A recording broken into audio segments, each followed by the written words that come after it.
안녕하세요. 성장기획가 이은지입니다.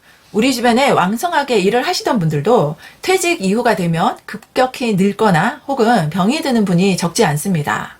물론 나이가 들면서 늙는다는 것은 자연스러운 현상이지만 유독 퇴직 이후에 부쩍 늙거나 병이 드는 이유는 무엇일까요?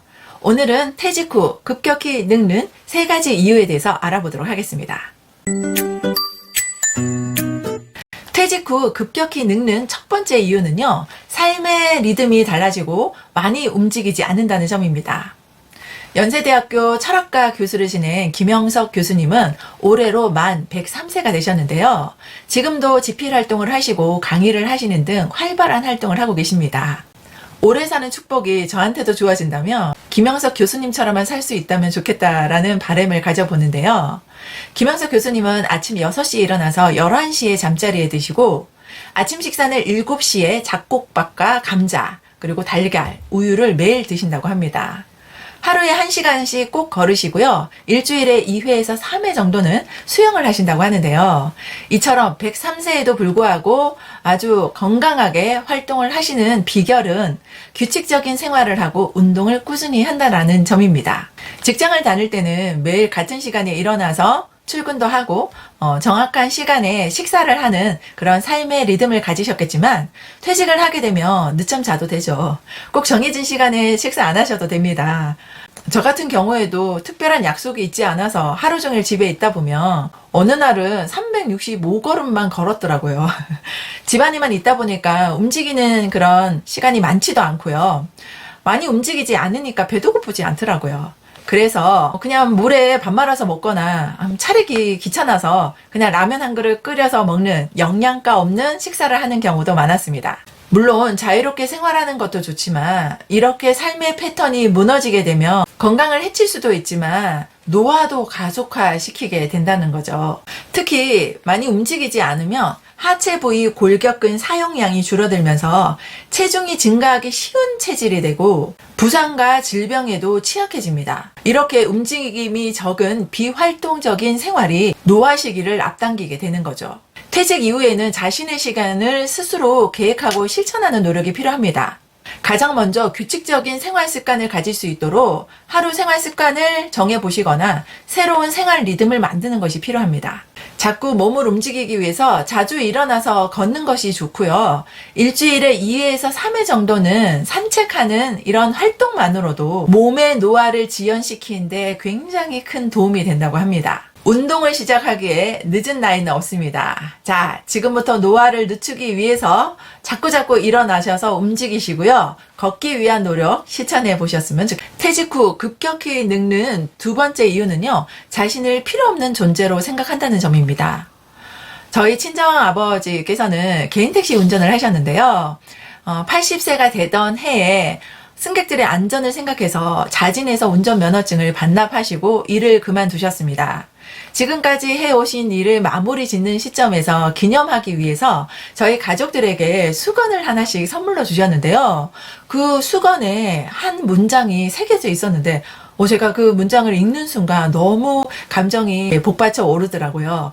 뭐라고 적어주셨냐면 일하는 사람, 행복한 사람이라고 적혀 있더라고요. 앞만 보고 살아오시면서 퇴직하는 순간 내가 이제부터는 편안한 삶을 살아야겠다라고 생각하신 분들도 막상 일이 없어지게 되면 더 이상은 쓸모없는 사람, 가치 없는 사람이라고 느껴지신다는 겁니다.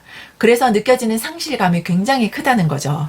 우리가 흔히 노후를 4계절 중에서 겨울에 비유를 하는데요. 무성한 가지가 앙상해지고 생동감이 넘치던 것들이 겨울잠을 자는 이미지가 굉장히 서글프게 느껴집니다. 하지만 겨울은 겨울만의 장점이 있다라는 거죠. 젊을 때보다 할 수 없는 일이 많아졌다고 해도 주어진 것을 최대한 활용하면 됩니다. 젊은 시절보다 열등해지거나 약해진 것이 아니라 젊은 시절과는 다른 형태로 자기의 능력을 발휘할 수 있게 됐다는 것이죠. 노년은 청춘에 비해 무가치하다는 생각이 문제입니다. 무슨 일이든 예전만큼 척척 해내지 못한다고 내리막길 인생이라며 낙담할 게 아니라 뭘 할 수 있고 뭘 할 수 없는지를 신중하게 따져봐야 합니다. 지금의 시대는 예전과 다르게 일하는 방식, 돈 버는 방식도 달라졌습니다. 자, 그렇다면 예전의 생각대로만 내가 직장에 취직을 해서 내 자리에 앉아서만 일을 해야 된다라고 생각하신다면 더 이상 내가 할 수 있는 일이 많지 않으실 겁니다. 예전에 우리가 알고 있던 많은 직업들이 사라졌고 이제는 내가 알지 못하는 새로운 직업들이 많이 생겨나고 있는 그런 시대입니다. 지금 내가 무엇을 할 수 있을지를 생각해 보시면서 새로운 일에 도전하셨습니다. 퇴직 후 급격히 늙는 세 번째 이유는요. 뇌 기능을 많이 활용하지 않는다는 겁니다. 나이가 들어감에 따라 뇌 건강과 인지 기능을 유지하는 것은 건강하게 나이 드는 삶에 매우 중요한 일입니다. 하지만 성인이 되면서 독서량도 줄고 독서 시간도 굉장히 줄어들게 되고요. 특히 유튜브를 보는 시간이 많이 늘어났잖아요. 그래서 영상 매체에 의존하는 의존율이 상당히 높아짐에 따라서 우리가 스스로가 생각하는 시간이 줄어들었다라는 겁니다. 사실 직장 다닐 때는 여러 가지 문제를 해결하기 위해서 뇌를 활용하는 경우도 많았는데요. 사실 퇴직을 하고 나면 생활 자체가 단조로워지고 둔해져서 뇌의 기능이 감퇴한다라고 합니다. 뇌를 계속 사용하지 않게 되면 점점 기능이 떨어져서 인지 능력도 떨어질 수밖에 없습니다. 간을 건강하게 하면 간 기능만 좋아지게 되지만 뇌를 건강하게 되면 뇌 기능뿐만 아니라 인생도 달라지게 됩니다. 인지 능력을 향상시킬 수 있는 좋은 방법들이 있는데요. 첫 번째는 새로운 것들을 배우는 겁니다. 또한 신문이나 책을 보는 것도 좋고요.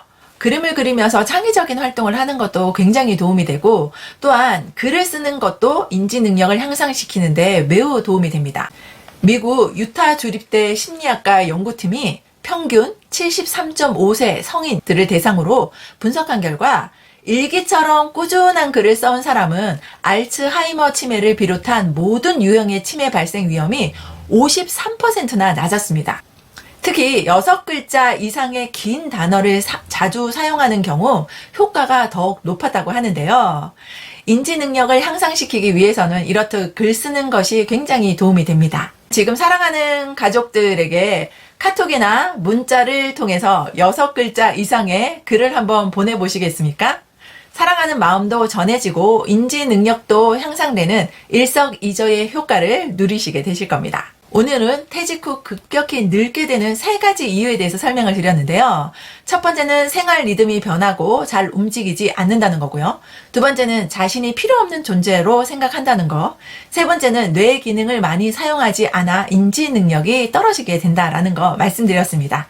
자, 오늘 여러분들이 하셔야 하는 거 첫 번째는요. 내 몸을 움직이기 위해서 하루에 30분 이상 산책을 하셨으면 좋겠습니다. 두 번째는 일하는 방식, 돈 버는 방식도 달라졌다고 말씀을 드렸습니다. 할 수 없는 것에 생각하지 마시고요. 내가 지금 할 수 있는 것에 집중하셔서 새로운 것에 도전해 보셨으면 좋겠습니다. 세 번째는요. 인지 능력을 높이기 위해서는 신문이나 책을 읽으시는 거 굉장히 좋고요. 글을 써 보시면서 내 생각들을 표현해 보셨으면 좋겠습니다. 오늘 여러분에게 전해드린 내용이 도움이 되셨다면 구독과 좋아요, 알림 설정까지 부탁드립니다. 저는 더 유익한 내용으로 다음 시간에 함께 하도록 하겠습니다. 감사합니다.